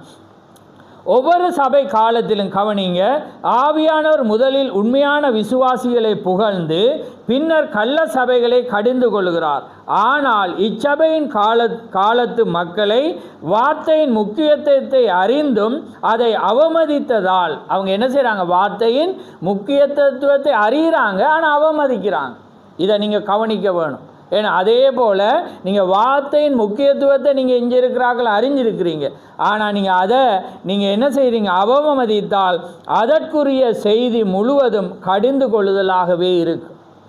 அப்போ அதே போல் தான் நீங்கள் என்ன செய்கிறீங்க, முக்கியத்துவம், இந்த வார்த்தை முக்கியத்துவம், இந்த மெசேஜ் முக்கியத்துவம், இந்த நாளில் நாங்கள் எப்படி இருக்கணுமென்றது எல்லாமே தெரியும். ஆனால் நீங்கள் அதை அவமதிக்கிறேன் என்ன அர்த்தமெண்டா, செய்யாமல் இருக்கிறது. புரியுதா உங்களுக்கு? அதனால தான் அது அவமதிப்பு. உன் கிரியைகளை நான் அறிந்திருக்கிறேன். ஒரு சபையின் காலத்தில் உண்டாயிருந்த கிரியையில் தொடர்ந்து அடுத்த சபையின் காலத்தில் காணப்பட்டன என்று நாம் அறிவோம். அவ்வாறு 4ஆம் சபையின் காலத்தில் உண்டாயிருந்த கிரியைகள் அந்த 5ஆம் சபையின் காலத்திலும் கடைபிடிக்கப்பட்டன. இப்போ கிரியையை பார்க்குற வேளையில் தீர்க்கதரிசி 4ஆக பிரிக்கிறே பாருங்க. இந்த சபையில் என்னென்ன இல்லாமல் போனது. முன்னுக்கு நாங்கள் பார்த்தோம் பவுலுடைய ஊழியத்தில் 3 தன்மைகள் இருந்துச்சு. இந்த சபையில் எப்படி மனித முகம் என்றபடினால என்னென்ன இல்லாமல் போனதுன்றதை பார்க்க போகிறோம். இதை நீங்கள் இங்கேயும் பார்க்கணும், வேறு சபையை நீங்கள் என்ன செய்யணும், ஒப்பிட்டு பார்க்கணும். அதே நேரம் சரீரமான சபை நீங்களாக இருக்கிறபடினா உங்களையும் ஒப்பிட்டு பார்க்கணும். பரிசுத்த ஆவியின் வழிநடத்தல் புறக்கணிக்கப்பட்டு மனிதனின் வழிநடத்தல் ஏற்பட்டது. முதலாவது என்னையா பரிசுத்த ஆவியின் வழிநடத்தல் என்ன செய்யப்படுது, ரிஜெக்ட் பட்டு. ஏன்னா இப்போ லூத்தர் தானே ஆள்று, ஜெபம் தேவையில்ல, பிரசங்கம் தேவையில்லை, ஏன்னா அதனால் நாங்கள் போப்பை மட்டும் அழிப்போம், சபையை கட்டுறதை நிப்பாட்டுவோம், காணிக்க கொண்டு வரதை நிப்பாட்டி ஆவிக்குரிய வளர்ச்சிக்கு நிப்பாட்டிட்டு இதெல்லாம் செய்யண்டோன்னு அது யார வழி நடத்தல் இல்லை. ஏன்னா தேவன் என்ன சொல்கிறார், நீங்கள் உங்களோட பண்டைய சாலை நிரம்பும்படியாக உங்களோட இது எல்லாமே என்ன செய்யுங்க, தேவண்ட ஆலயத்துக்கு நீங்கள் என்ன கொண்டு வாங்க. அப்போ உங்களோட பண்டைய சாலையெல்லாம் எப்படி நிரப்புவேன்னா, நீங்கள் இடங்கொள்ளாத மட்டும் நான் உங்களை ஆசீர்வதிப்பேன். பழைய ஏற்பாடில் அவர் என்ன சொன்னார், பழைய ஆதியில் மோசையுடைய காலத்தில் நீங்கள் சபைக்கு போகல எப்படி போகக்கூடாதான், கை வீசம்மா கை வீசண்டு போகாமல் என்னென்று வரணுமா, நீ வெறுங்கையோடு வராமல் எப்படி வரணும் தெரியும் தானே அந்த வார்த்தை. நீ உள்ள விளையிற முதல் பலன்கள் என நீ ஒன்றுமே வராமல் நிறைவுள்ள உண்ட வீட்டில் இருக்கிற கொழுமையான காரியங்களை கொண்டு நீ என்ன செய்யணும், நீ ஆலயத்துக்கு வரணும். வெறுங்கையோட மாத்திரம் நீ என்ன செய்யக்கூடாது, வரக்கூடாது. அப்போ இந்த வெளிப்பாடெல்லாம் என்ன, இப்போ நீங்கள் பார்த்துட்டு நானே நிறைய ஊழியக்கார கண்ட இன்ஜினியர், டாக்டர், அப்படி சில பேர் பார்த்தீங்கன்னா பெரிய ஒரு பதவியில் இருக்கிறவங்க எல்லாம் பார்த்தீங்கன்னா அவங்களுடைய சலரி வந்து என்ன 8-10 லட்சம் வரும். அவங்களோட பிரசங்கங்களை நீங்கள் வடிவம் நோட் பண்ணி பார்த்தீங்கன்னா அந்த ஜனங்களை வந்து நீங்கள் ஒடுக்கக்கூடாது, காணிக்க தேவையில்லை, தசமபாகம் தேவையில்லை, அதெல்லாம் அவங்க செஞ்சுட்டு அவங்க என்ன செய்வாங்க, கொடுக்குறத வேணாமன்னு சொல்லி அவங்களுக்கு வார ஜனங்களை தடுக்கிறவங்களா இருப்பேன். நீங்கள் இந்த மெசேஜ்லேயும் இருக்கிறாங்க, நீங்கள் சபையிலே நீங்கள் இருக்கிறாங்க. இன்றைக்கி பார்த்துட்டீங்கன்னா நிறைய பேரை கேள்விப்பட்டீங்க, தெரிய இல்லை பிற நான் இந்த உலகத்தில் தான் இலங்கையில் தான் இருக்கிறேன், திருவண்ணாமலை தான் தெரியாண்டா வாங்க நான் உங்களுக்கு சொல்லித்தரேன்.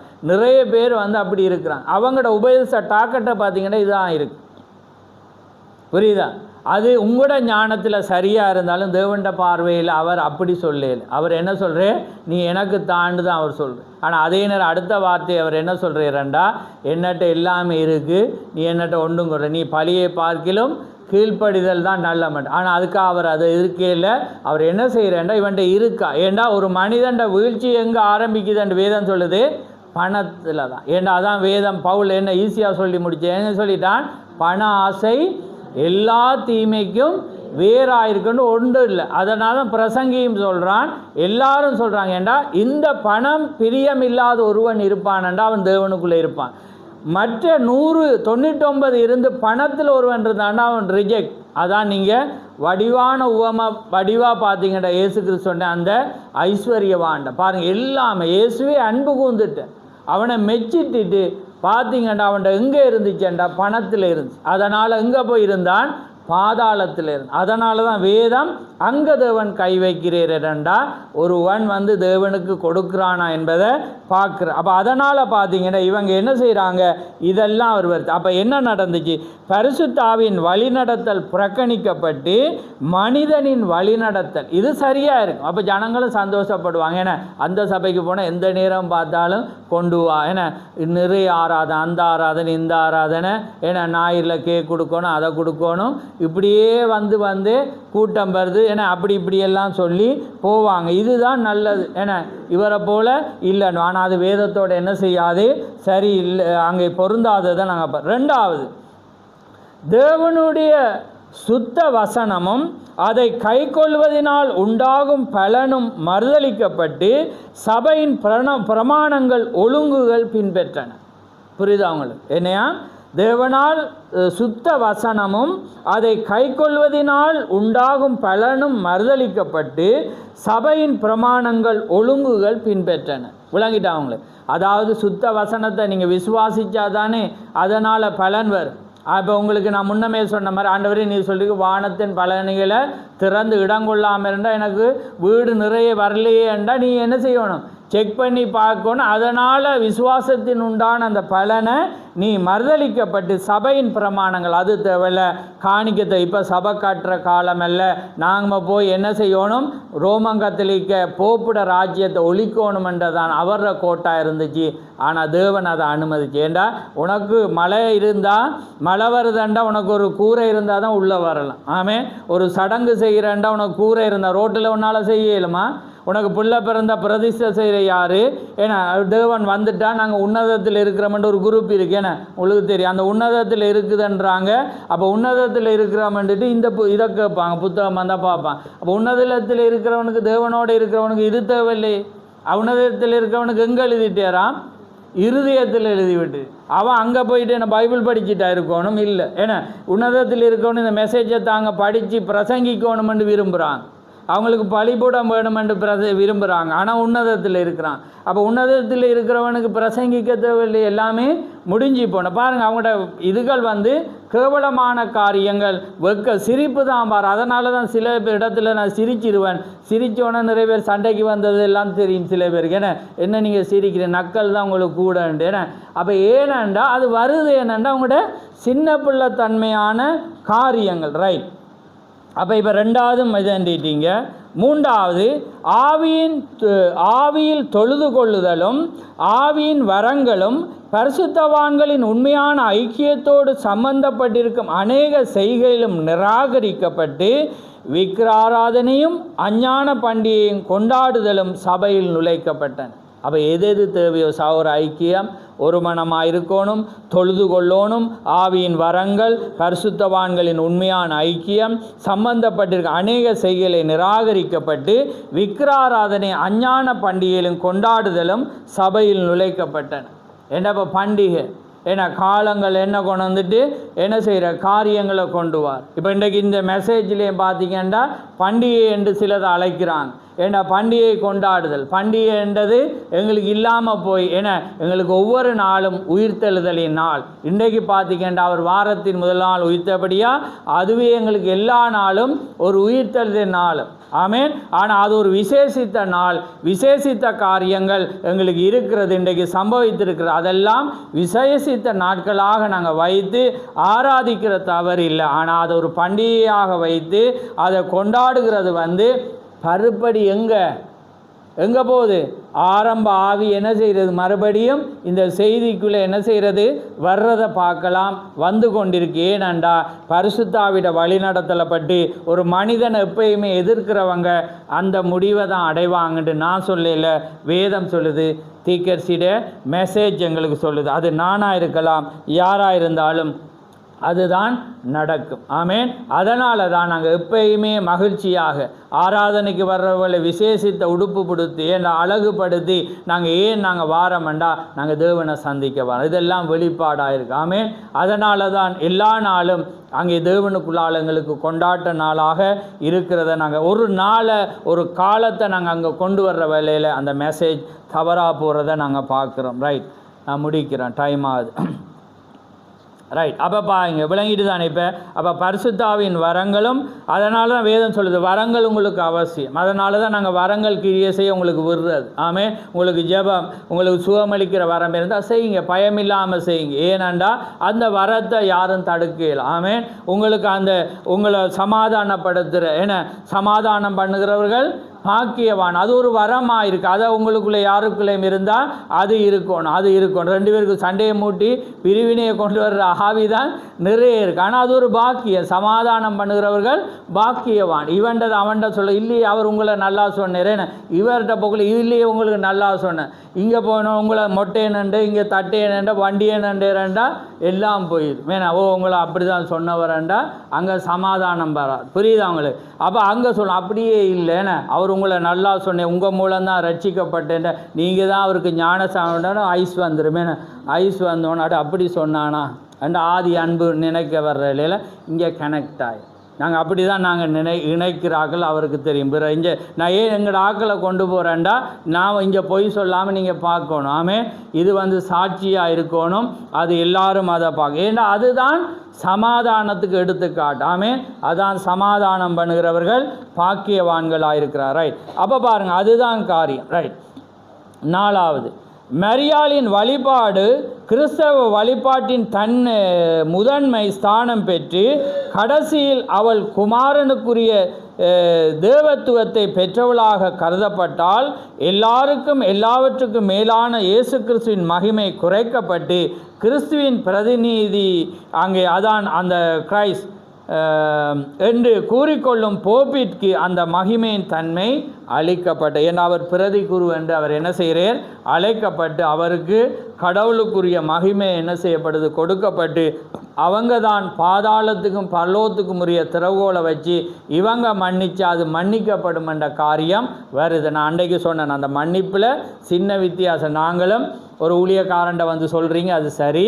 ஆனால் அந்த ஊழியக்காரன் அடுத்த விளக்கத்தை சொல்கிறான், நீங்கள் யாரோட செஞ்சீங்களோ அவங்களோட இப்போ நாம் ஓகே தேவன் உங்களை மன்னிச்சுட்டே இருப்போம்னு எனக்கு சொல்லலாம். ஏன்னா நீங்கள் அங்கே ஒப்புரவாகையிலே அந்த பிழையை திருத்தையில். ஆனால் போப்புடைய சிஸ்டம் அப்படி, அதை நீங்கள் கவனமாக புரியணும். அதால் தான், இல்லாட்டி அதால் தான் நம்ம பிள்ளைகளை சாட்சியாக சொல்கிறேன் இல்லை, உங்கள்கிட்ட சொல்கிறேன் இல்லை. என்னென்னா அதே தானே போப்பும் செய்கிறேன்னு நீங்கள் நினைப்பீங்க. உங்களோட அறிவு அதை விளங்கப்படுத்த தான் நான் இங்கே காண்பிக்கிறேன். அப்போ போப்புட்டு என்னென்னா மறைமுகமான பொட்டிக்குள்ளே போயிட்டு அங்கால போப்பு இருப்பேன் என்னென்ன செஞ்சது எல்லாமே சொல்லிடுவாங்க. ஆள் தெரியும், சொன்னோன்னு ரைட் கத்தர் உன்னை மன்னிச்சிட்டேன்னு போயிட்டான். ஆனால் அவன் யாரோட ஒப்புரவாகையில் அந்த மனிதனோடு போய் ஒப்புரவாண்டவங்க சொல்ல மாட்டாங்க. இவர் மன்னிச்சிட்டா அது மன்னிக்கப்படும். அதுதான் அந்த மெசேஜுடைய புரிஞ்சா இப்போ விளங்கிட்டு. அதனால் இதுலேயும் அது இருக்குது. அதை நீங்கள் தவறா அதால் சில பேர் தெரியாமல் இதை சொல்லுவாங்க, அதெல்லாம் மனிதன்ட்ட சொல்கிறே இல்லை, தேவன்ட்ட ஒப்புரவாயினா சரி. ஆனால் கெட்டகுமாரன் என்ன சொல்கிறான், பரத்துக்கு விரோதமாயும் உமக்கு விரோதமாயும் நான் பாவம் செய்து. அப்போ பாருங்கள், அது ரெண்டுக்கும் தீகர் சொல்கிறேன். அங்கேயும் கேட்கணும் இங்கேயும் கேட்கணும். யாருக்கு விரோதமாக, அப்பாவுக்கு விரோதமான போனான் அவங்க கேட்குறான் உமக்கு. அதனால் நான் உம்முடைய பிள்ளை என்று நான் தகுதி இல்லாமல் நான் ஒரு வேலைக்காரனை போல இருக்கேன். ஆனால் மன்னிக்கப்பட்டவனை இவ்வளோ மகிமைப்படுத்துறது என்பது அந்த அறிவு யாருக்குமே இல்லை. ஆனால் நீங்கள் நினைக்கிறீங்களா, அந்த மன்னிக்கப்பட்டு திருந்தி வர்றவனுக்கு தான் பரலோகத்தில் மிகுந்த ஆரவாரமாக. அதால் தான் தேவன் ஒரு ஆட்டிட கதையை சொல்லுங்க, 99 விட்டுட்டு ஒரு ஆட்டுக்காக இடறி போன அதை எங்கே கொண்டு வாரு, சும்மா உருட்டி கயிறை போட்டு கழுத்தில் போட்டு இழுத்து வராமல் எப்படி வாரு, தண்டை தோளில் போட்டு கொண்டு வர. ஏண்டா அதான் சுமக்கிற பாதுகாப்பாக இருக்குமென்று பாருங்கள். அதுதான் தேவன். இன்றைக்கு நிறைய பேருக்கு அதாவது வேதத்திட்ட கோட் தெரியாமல் சாவி தெரியாமல் திறக்க இல்லாமல் கஷ்டப்படுறீங்க. ஆனால் அது சிம்பிள். ஆனால் அந்த வழியை நீங்கள் அறியணும். ஆமே, நீங்கள் அப்படி போனால் அது சிம்பிள். அதால் தான் சிம்பிளாக போனாங்க. பார்த்தீங்க தானே, சிம்பிளாக எல்லா பாவிகளும் என்ன செய்யணும், தடாரண்டு போனாங்க. கடைசியில் கல்வாரியில் இருந்த அந்த கள்ளங்கூடு இறுதி செகண்டில் என்ன செஞ்சான், அங்கே போனானேன்டா அவன் சொல்கிறான், ஆண்டவரே நீ பரதேசியில் வரக்குள்ள என்ன நினைவு கூறுமென்றான், நீ இன்று என்னோடு கூட பரதி. பாருங்கள் எப்படிப்பட்ட தேவன். அதெல்லாம் நான் அடிக்கடி சொன்னான், நம்முடைய தேவன் இரக்கத்தில் ஐஸ்வர்யம் உள்ள. உங்களோட நோக்கம் சரியாக இருக்கும், உங்களோட நோக்கம் தேவனுக்குரியதாக இருக்கணும். தேவனுக்காக எல்லாம் சகிக்கணும், தேவனுக்காக எல்லாமே மன்னிக்கணும், தேவனுக்காக எதையும் செய்கிற மனப்பான்மை வரணும். உங்களோட வாழ்க்கையில் குறைபாடுகள், தவறுகள், கோபங்கள், வைராக்கியம் இருந்தாலும் ஆண்டவரே இல்லை இதை மாற்றும். ஆமே, இது என்னட்ட மாற்றுமெண்டா ஒரு நாள் தேவன் மாற்றுவார். ஆமே, நீங்கள் மாற்றப்பட்ட ஒன்றவர்களாக நீங்கள் மாற நினைக்கிறீங்க. அதனால தான் டக்கன்னோன்னு கோபம் வருது, டக்கன்னோன்னு எதிர்க்கிறீங்க, டக்கன்னோன்னு உங்களோட பேச்சு காட்டி கொடுக்குது, உங்களோட செய்கையில் காட்டுது. ஆனால் நீங்கள் தேவன்கிட்ட கேளுங்க, ஆண்டவரே என்னை மாற்றும், நான் மாறணும், ஆண்டவரே இந்த புதிய வருஷத்தில் நான் மாறணும், என்னை மாற்றுங்க, நான் வைராக்கியம் கொள்ளக்கூடாது, நான் எல்லாரோடையும் சமாதானம் இருக்கணும், நான் இப்படியாக நடக்கணும் என்று சொல்ல அவருக்கு தாழ்மை தான் வேணும், அவர் தான் மாற்றணும். அதான் பிரசங்கி சொல்கிறான், தேவன் நேராக்கினதை கோணலாக்கத்தக்கவன் யார், தேவன் நேராக்கினதை கோணலாக்கத்தக்கவன் யார், தேவன் இவ்விரண்டையும் தேவன் என்ன செய்தார், மனிதன் அறியாதபடி தேவன் வைத்தாராம். அதனால தான் நேற்று பார்க்குறோம் அப்படி இருப்பான், நாளைக்கு பார்க்கலாம் மாறுவான். அவன் மாறுவான் என்று உங்களுக்கு தெரியாது, அவர் மாற்றி வச்சிருப்பான். ஆமென். அதே நேரம் நல்லா இருப்பான், இவனா அது மாறினன்னு நினைப்பீங்க, அவர் மாற்றினார், நான் ஒன்றும் செய்யலாம். ஆமென். அதனால் நீங்களும் ஒன்றும் செய்யலாம், நானும் ஒன்றும் செய்யலாம். கர்த்தர் மாத்திரம் அதுக்கு பாத்திரராயிருக்கா. அதனால் கர்த்தருடைய நாமம் மகிமைப்படுவதாக. ஆமென். நாங்கள் தலைகளை தாழ்த்துவோம். நன்றி ஆண்டவரே, நன்றி கர்த்தாவே, உமக்கு ஸ்தோத்திரம் ஆண்டவரே, சர்வவல்லவரே, உமக்கு கோடான கோடி ஸ்தோத்திரம் ஆண்டவரே. அப்பா பிதாவே, உமக்கு ஸ்தோத்திரம் ஸ்தோத்திரம் ஸ்தோத்திரம் ஸ்தோத்திரம். மகா பேசமுள்ள பிதாவே, இந்த மகிமையான இந்த நேரத்துக்காக உமக்கு ஸ்தோத்திரம். ஆம் கர்த்தாவே, இந்த மகிமையான இந்த நேரத்திலே தகப்பனே, உம்முடைய அருமையான அந்த வார்த்தைகளை நீர் அனுப்பின ஒரு தூதனுக்கூடாக கர்த்தாவே, உம்முடைய வார்த்தையிலே நாங்கள் கேட்கும்படியாகவும் எங்களை அதிலே ஆராய்ந்து பார்த்து கர்த்தாவே, எங்களுடைய ஆண்டவருடைய நோக்கங்கள் மனித கட்டுப்பாட்டிலேயா, மனித ஞானத்திலேயா, அல்லது உம்முடைய வழிநடத்தலையா இருக்கிறது என்பதை நாங்கள் ஆராய்ந்து எங்களுடைய ஆலோசனைகள் தவறாக இருக்கிறதா என்பதை கண்டறிந்து கர்த்தாவே, ஆண்டவரே, நாங்கள் முன்னேறி செல்லத்தக்கதாக, ஆண்டவரே, நாங்கள் தப்பித்து கொள்ளத்தக்கதாக உம்முடைய வார்த்தை எங்களோடு பேசுகிற தயவுக்காக உமக்கு ஸ்தோத்திரம். கேட்ட சபைகளை ஆசீர்வதியும். எப்படியாக எங்கள் மீது நீர் அன்பு கூர்ந்து கர்த்தாவே, பாவியான எங்களை நினைவு கூர்ந்து கர்த்தாவே, அறியாத எங்களை நீர் தேடி வந்து கர்த்தாவே, உம்முடைய ரட்சிப்பை நீர் காண்பித்து, உம்முடைய தூதனை அங்கே காண்பித்து கர்த்தாவே, அநேகர் வேதத்தை வாசித்தாலும் அந்த இடம் வெளிச்சம் இல்லாமல் இதை அவர்கள் அறியாமல் இருக்கிறார்கள். ஆனால் வேதத்தில் உள்ள ஒவ்வொரு வார்த்தைகளை நீர் வெளிச்சம் காட்டி, இதுதான் அதனுடைய அர்த்தம், இதுதான் சரியான ஞானஸ்தானம், இதுதான் அந்த தூதன், இதுதான் அவருடைய பேர், இதுதான் நீங்கள் நடக்கிற முறை என்பதை ஒரு தகப்பன் ஒரு பிள்ளைக்கு சொல்லிக் கொடுப்பது போல ஆண்டவரே, நீர் எங்களோடு இருந்து எங்களுக்கு நீர் சொல்லிக் கொடுக்கிறபடினால் கோடான கோடி ஸ்தோத்திரம். அதனால் இந்த வேலை ஆசீர்வதியும், இந்த செய்தி ஆசீர்வதியும், இனிமேல் கேட்க போகிற ஒவ்வொருவரையும் ஆசீர்வதியும், வந்த ஒவ்வொரு பிள்ளைகளையும் ஆசீர்வதியும், வியாதியோடு பலவீனத்தோடு வர முடியாத காரணங்களோடு இருக்கிற ஒவ்வொருவரையும் ஆசீர்வதியும். யாவையும் உடைய கரத்திலே தாழ்த்தி எங்களுக்காக மரித்து உயிர்த்து என்றென்றும் ஜீவிக்கிற ஆண்டவரும் இரட்சகருமாகிய இயேசு கிறிஸ்து நாமத்தில் கேட்கிறோம். ஆமென் ஆமென். என் ஆத்துமாவே கர்த்தரை சோதரி, என் முழு உள்ளமே அவருடைய பரிசுநாமத்தை சோதரி. என் ஆத்துமாவே கர்த்தரை சோதரி, அவர் செய்த சகல உபகாரங்களையும் மறவாதே. ஆமென் ஆமென். கர்த்தர் தாமே உங்கள் ஒவ்வொருவரையும் ஆசீர்வதிப்பாராக. ஆமென்.